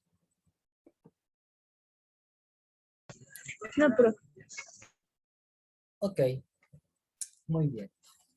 Bueno, entonces, solo como duda, ajá, cuando pasó lo del mercantilismo, ¿fue cuando se endeudaron ¿mandé? y ya no podían salir de la deuda que tenían? O yo me estoy yendo más lejos en otro momento. Sí, eso se va a dar, pero hasta el final. Como sucede en la parte económica, todo tiene un límite. Entonces, digamos que la necesidad de producción y los nuevos desafíos económicos que se vienen dando desde mediados del siglo XVII, va a quebrar este modelo. Este modelo, desde finales del siglo XVII, va a comenzar a ser insuficiente. Y entonces lo que se proponía era algo que cada vez se acercaba más a una economía de libre mercado. Es decir, que cada quien pudiera producir lo que quisiera y venderla a quien quisiera y como quisiera. Esto con la intención de ampliar todavía más la oferta y demanda y por consiguiente el mercado. Entonces ahí estamos perfilando el inicio de una segunda fase del capitalismo que sería el capitalismo industrial, pero solo hacia finales del siglo XVII. Y pues bueno, de hecho no se va a concretar sino hasta el siglo XVIII. Pero sí, ya lo que tú me cuentas es hasta el final. Y va a ser en España justo ese endeudamiento.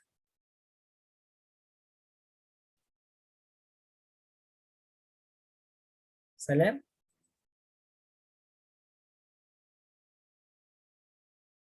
¿Alguna otra cuestión? ¿De nada?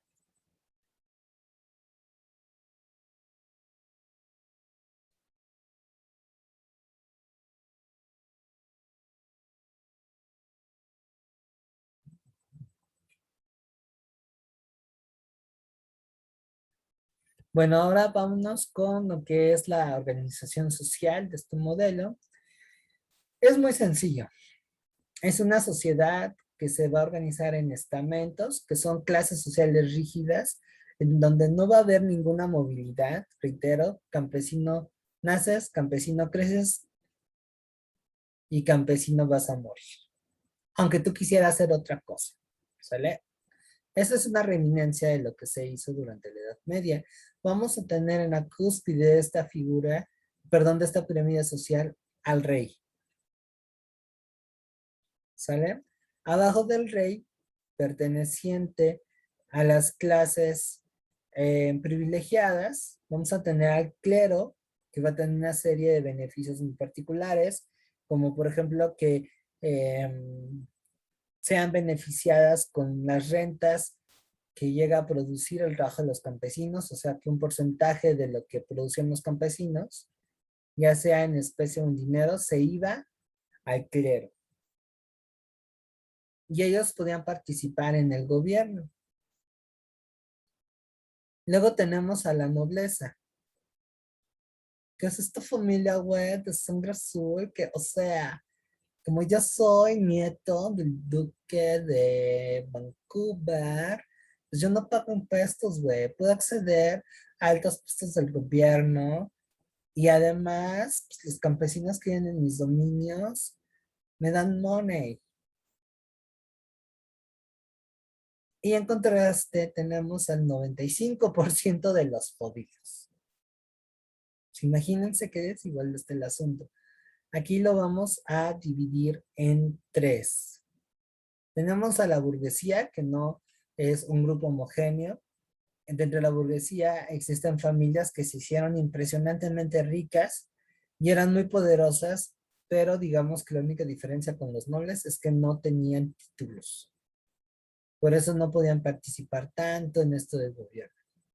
Pero dentro de la misma burguesía tenemos a los Pepes y Toños, a las quesadillas Doña Pelos, un poco para que le vayan entendiendo, es decir, a los pequeños negocios, que la van a pasar tan mal como las clases populares urbanas, que no solamente trabajan mucho para producir sillas y otros bienes necesarios, sino que también pagan bastantes impuestos. Y de los tres, pues me parece que el más jodido son los campesinos. ¿Sale? Entonces, eso a la postre va a generar una situación de mucho descontento. Ahora vamos a ver cómo les fue con este tema. Me gustaría que me identificaran a qué clase social pertenece esta familia.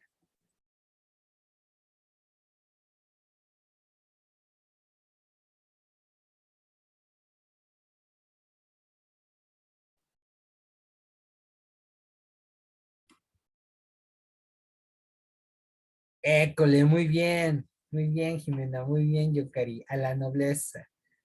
Bien, ahora vamos a echar mano de su imaginación y de su talento como detectives.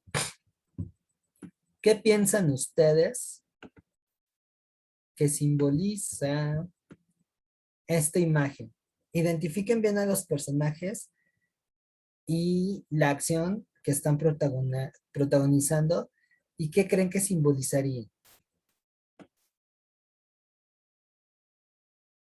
Ok, ya identificaste a un protagonista, el clero, sí, es el clero, no los cleros, es el clero, sí, y, ay, está mi mendigo puntero.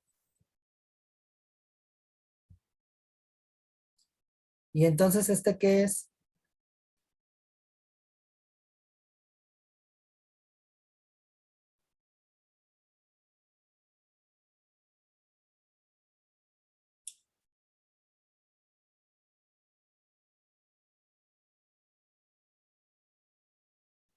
¿De qué le ven cara, chicas?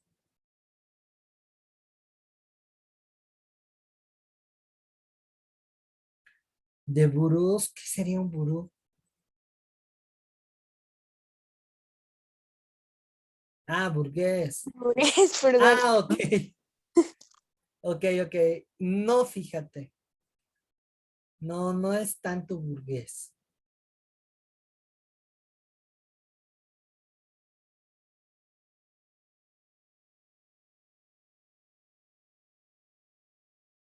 No, no es eclesiástico. No, no. ¿A poco un trabajador se va a vestir así?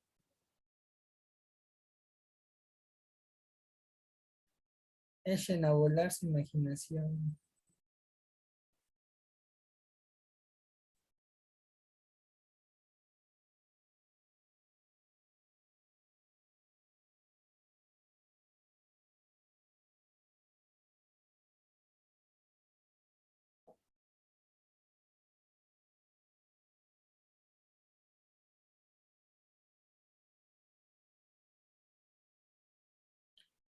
¿Se rinden? Además, vean en qué edificio están.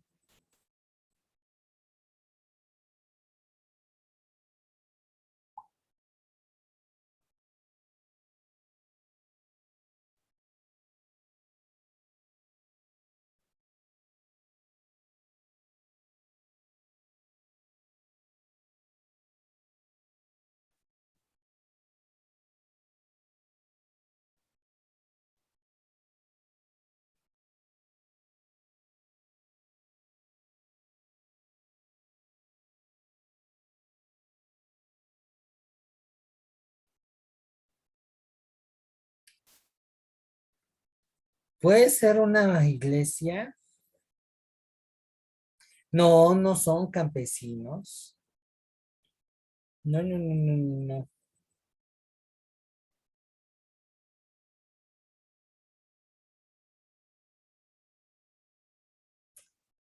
No, los mormones son una secta que viene después.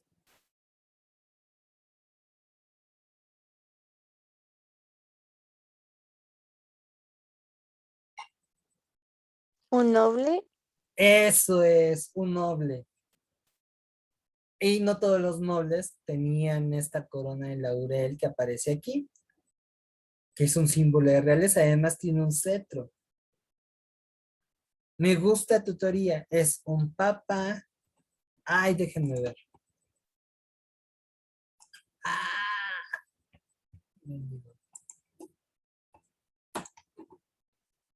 Ah, se me está poniendo punquísimo. Mouse. Bien, pues ya está. Es un papa y por las características de la imagen, que bueno, no está muy en HD, eso también les pido una disculpa, pero vean que tiene como elementos de mando, ¿no? Es una corona, exactamente, es un rey y además un cetro, no cualquier noble tiene eso. Ahora, ¿qué piensan que significa esta acción? Como un nombramiento, o sea, como que le están cediendo un puesto o algo así, no sé. Ajá, están teniendo un acuerdo, le está cediendo algo, y eso implica, quieran o no, que hay una unión. Si se está llegando a un acuerdo, es que pues nos llevamos bien, tenemos tratos con esa persona. O sea que aquí en lenguaje coloquial se están haciendo compas, están teniendo una relación tóxica. El Estado necesita de la iglesia para tener estabilidad y la iglesia es favorecida por el Estado. Por eso, el tener una religión diferente a la que tenía el rey era considerado un delito y grave, porque eso implicaba atentar contra la orden del rey. ¿Sale? Entonces, esto con el paso del tiempo va a empezar a generar mucho barullo, más cuando durante el siglo XVII ocurren guerras de religión muy fuertes. La economía comienza a entrar en crisis, el malestar social es cada vez más grave y pues bueno, la ciencia está evolucionando. Reitero, el mundo no va a ser el mismo. Entonces, a mediados del siglo XVII, principios del XVIII, aparece este movimiento intelectual muy importante que se llama Ilustración, también conocida como el siglo de las luces, que básicamente es un movimiento filosófico, literario y científico, en pocas palabras cultural, que se va a desarrollar en Europa y sus colonias desde a fines del siglo XVII y a lo largo del siglo XVIII, que por eso es conocido como el siglo de las luces. ¿Qué va a pasar con la ilustración? Pues bueno, va a representar una importante modernización cultural. Aquí ya es elevar a un nivel Saiyajin las ideas que se habían estado gestando y proponiendo desde el Renacimiento. Una diferencia, por ejemplo, entre el Renacimiento y la Ilustración es que todavía durante el Renacimiento Dios tenía un lugar pues, más o menos importante. Pero en la Ilustración ya abiertamente uno podía afirmar que Dios no existe, que el mundo fue creado bajo una lógica de la misma naturaleza. Entonces imagínense este rompimiento tan grande que va a haber. Y eso por consiguiente va a conllevar a que el ser humano, el hombre, tenga una igualdad ante la ley, tenga también que tener una libertad que lo va a hacer capaz de alcanzar un progreso, de acceder a la felicidad, que no necesita depender de nadie, y que uno también tiene el derecho a pensar por sí mismo, algo que va a generar pues mucho ruido la ilustración, va a ser esta cuestión de la individualidad, ¿vale? Entonces, esto diametralmente va a transformar las estructuras del antiguo régimen. Ahora, la ilustración va a comenzar en Gran Bretaña. Básicamente se puede materializar a través de la discusión de estos dos pensadores, Hobbes y Locke, que ellos pues, estaban de acuerdo en una cosa. La ley tiene que regir la vida pública de los hombres, pero en donde estaban en desacuerdo es, bueno, ¿quién va a avalar esa ley y quién va a gestionar esos asuntos públicos? Entonces Thomas Hobbes, que bueno, de joven le tocó ver los excesos de una guerra civil que estalló en Inglaterra, dijo, no, no, no, no, el ser humano es un hijo de la chingada, el hombre es el lobo del hombre, y literal eso fue lo que dijo. Así que necesitamos una figura centralizada, fuerte, que haga disminuir el instinto animal de los hombres, no permita que se maten los unos a los otros y que él garantice la ley.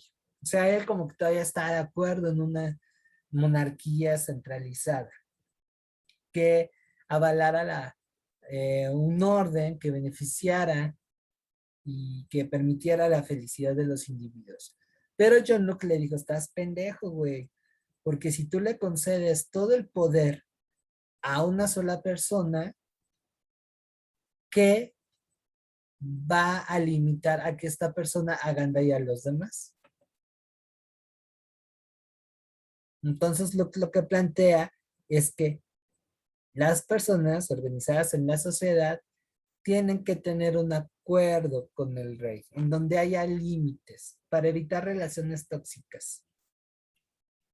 Asimismo, el Estado debe garantizar una serie de normas que permitan un desarrollo pleno del individuo. O sea, ahí con lo que ya estamos teniendo los orígenes de cosas como el contrato social, que más adelante va a desarrollar Rousseau, una representatividad en el gobierno, en fin, lo que ahí, diría Bart Simpson, que no hizo. Entonces, la ilustración nace de la discusión de estos dos pensadores. Y sí, también a Locke le tocó ver la revolución inglesa, o sea, la guerra civil que ocurrió hace algunos años, ¿vale? Y que por supuesto que eso va a dar pie a que la ilustración siga.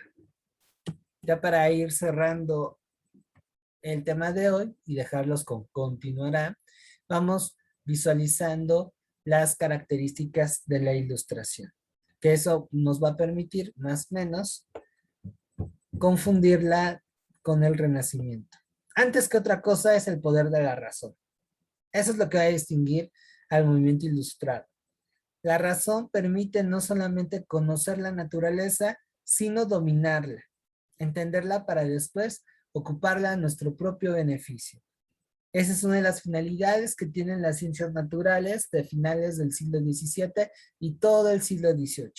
Piensen en los avances que se hicieron en física, por ejemplo, con Newton, otro tanto con química, o sea, la química que iba a empezar a separarse de la alquimia, se va a empezar a quitarle ahí unas ondas medio mágicas y va a constituirse como una disciplina mucho más formal. Ahí entra en juego mi buen Lavoisier. Y en fin, algo un tanto parecido va a ocurrir con la biología. Se asume que la razón es el motor del progreso y es a través de una visión objetiva y clara de la realidad cómo podemos alcanzar la felicidad.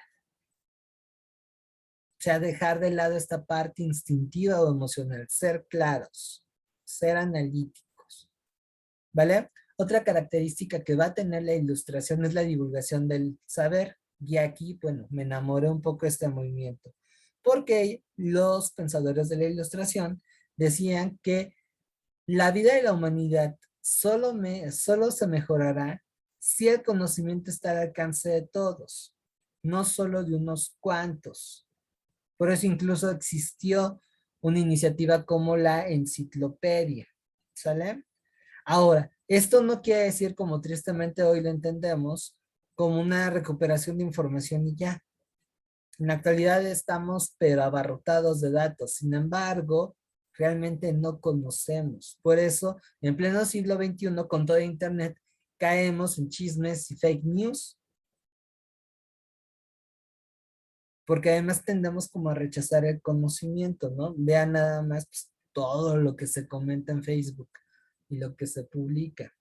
Ahora hay algo también muy Teletubby, muy cursi que tiene la ilustración, pero me parece también interesante. Y es la creencia en la bondad del ser humano. El hombre no es malo por naturaleza. Es la sociedad la que lo corrompe. Y por eso la educación tiene que llevar al ser humano hacia su estado natural. Porque solo ahí es cuando ve, digamos, abierto y de forma sólida la solidaridad, el respeto, la autonomía. Cuando la educación no va enfocada hacia esos puntos, lo que hace es generar esclavos, es generar gente irracional y por lo tanto gente que no es libre, gente que está incapacitada para colaborar por un bien común. Esa crítica está bien dura incluso para la actualidad, ¿eh? Entonces ahí la culpa es de la sociedad, no tanto del individuo. Ya más adelante les platicaré ahí del buen Rousseau, que es uno de los defensores de estos argumentos. Bueno, por consiguiente, por todo esto, la ilustración plantea el rechazo a las dogmas, supersticiones, milagros, fanatismos, y defiende una religión natural, es decir, todo está conectado. Si hay una divinidad, esta divinidad no es una figura superior al hombre, de pésimo carácter, que te castiga porque no creas en él. Es más como un espíritu que aglutina a los demás. O simplemente no existe tal divinidad. Porque hubieron filósofos que dijeron, no, yo soy ateo, yo no creo en Dios. ¿Sale? Ahora, tienen esta perspectiva porque piensan que esos dogmas, esas supersticiones, esos milagros, esos fanatismos, es lo que impide al hombre crecer. De hecho, aquí hay una crítica bien dura a la religión. Esos son mecanismos de engaño, de manipulación. Si lo traemos en la actualidad, pues no nada más es la cuestión religiosa, que es muy diferente a la parte de la fe, sino también a esta fe ciega que tenemos, esas supersticiones hacia, por ejemplo, los productos milagro. Tómate tal licuado todos los días y mira que vas a bajar 15 kilos y vas a tener el cuerpo de top model, sin hacer ejercicio. Esa sería una superstición que también la ilustración criticaría con ferocidad. O mira, entra a esta plataforma con esta app y en una semana ya estás preparado para el examen. Con estos tips ya tienes todo para pasar el examen. Dirían, no manches, güey, te está tomando el pelo. Si quieres pasar el examen tienes que estudiar y esto implica conocer, esforzarte, autoevaluarte, ¿no? Y por supuesto que también involucraría aquí los fanatismos. O sea, imagínense, los filósofos ilustrados si resucitaran y vieran cómo estábamos, puta, se morirían del coraje, se cagarían de la risa de nosotros. No, yo creo que las dos cosas. Se reirían de la manera en cómo defendemos una idea que no hemos validado y les daría coraje cómo llegamos a ser tan ingenuos que por eso nos toman el pelo. Bueno, yo por eso ya estoy rapado, para que no me tomen un pelo de tonto, ¿sale? Y todo esto implica una crítica al orden establecido. A ver, si tú formas parte de una comunidad más grande, no solamente te tienes que conformar a ser súbdito, un agente pasivo de un reino, sino tú tienes derecho a tomar parte de las acciones que se realizan por el bien de tu comunidad. Rescatan mucho esta parte del ser político, del que participa. Ahí tenemos un eco de la democracia que se desarrolló en Grecia, de la idea de ciudadanía que traemos de Roma, pero le dan unos cuantos movimientos de llave, unos ajustes y ¡pum! Esa es la noción que traemos. Si por ahí andan estudiando en tercera de secundaria y se acuerdan de la formación cívica y ética, va también ponerse de voz, de ser ciudadanos activos. También por eso se da historia, se da geografía, se da filosofía, para que ustedes no sean súbditos, para que ustedes sean ciudadanos integrales. Esto implica pensar por sí mismos. tener sus propias interpretaciones. Si solamente somos amplificadores de una idea que ni siquiera tenemos una noción clara, entonces no somos dueños de nosotros mismos, no somos ni siquiera seres humanos, somos otra cosa, autómatas, o vayan ustedes a saber. ¿Sale? Así es que hasta cierto punto el recuperar la ilustración, pues bueno, nos lleva a que en la actualidad cuestionemos muchas cosas y digamos, chale, como que sí estamos reprobados en otras tantas. Ahora esto va de la mano con una decadencia brutal del antiguo régimen. Ya todo el mundo como que estaba harto. Necesitaban un modelo distinto, más participativo. ¿Sale? Bueno, hasta aquí voy a parar. Ya el día martes les platicaré de los principales representantes de la ilustración. Si alguien tiene dudas, comentarios, para cerrar la clase, con todo gusto los leo, los escucho. También que me cuenten pues qué les pareció.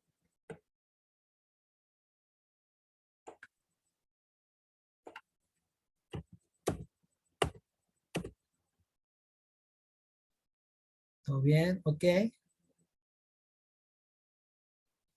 Tiene sus críticas, sí.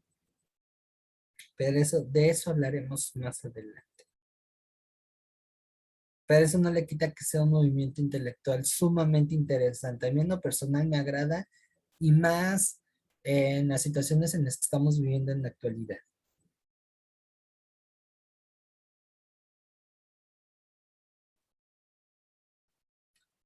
¿Alguien más?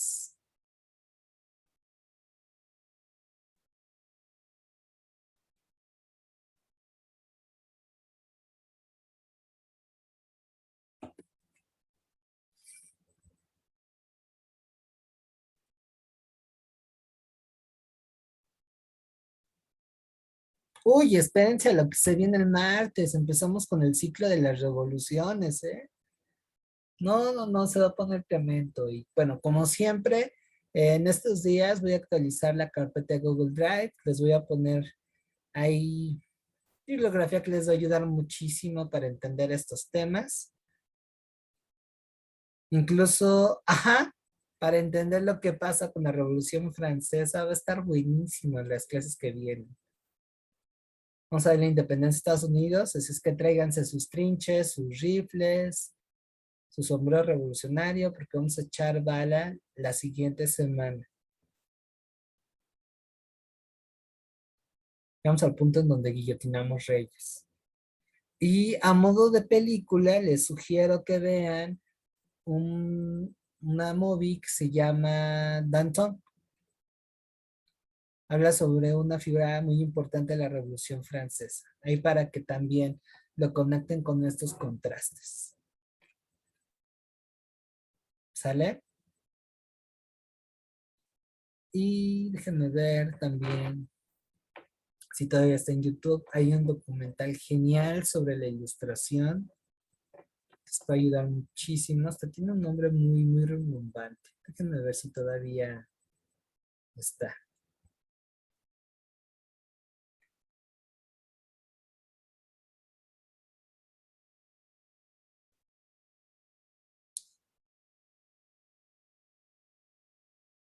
¿Sale? Pero bueno, si no hay nada más que agregar, les agradezco mucho el haberse conectado.